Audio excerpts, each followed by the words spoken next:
قرآن کریم واحد حل ہے ہمارے مسائل کا۔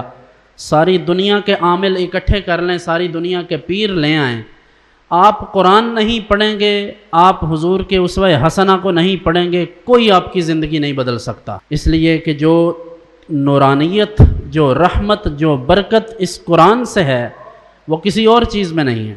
اور ہمیں صرف انویزیبل برکت نہیں چاہیے، صرف وہی نہیں چاہیے، وہ بھی درکار ہے، لیکن ہمیں حقیقی برکت چاہیے اس قرآن کی، کہ یہ قرآن زندہ رہنے کا اور زندگی گزارنے کا ڈھنگ سکھاتا ہے۔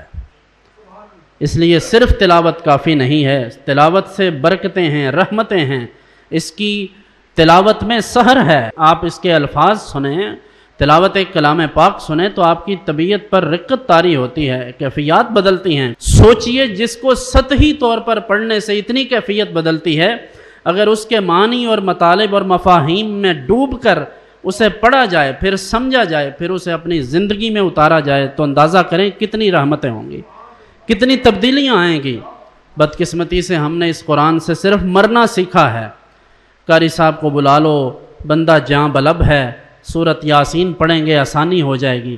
کوئی شک نہیں ہے اس میں کہ آسانی ہو جاتی ہے، لیکن عزیزان گرامی، صرف ہمیں جان کنی کے وقت کی آسانی نہیں درکار، ساری زندگی گزارنے کے لیے بھی آسانی چاہیے، اور اسی آسانی کے لیے قرآن اترا ہے۔ اور پھر جو لوگ اس قرآن کو اپناتے ہیں، حضرت فاروق اعظم رضی اللہ عنہ نے فرمایا، حضور علیہ السلام سے روایت کرتے ہیں کہ فرمایا یہ قرآن وہ کتاب ہے کہ ذلیل لوگ اگر اسے اپنا لیں گے تو اللہ انہیں معزز کر دے گا، عزت والا کر دے گا، اور اگر عزت والے لوگ اسے چھوڑ دیں گے تو وہ ذلیل و رسوا ہو جائیں گے۔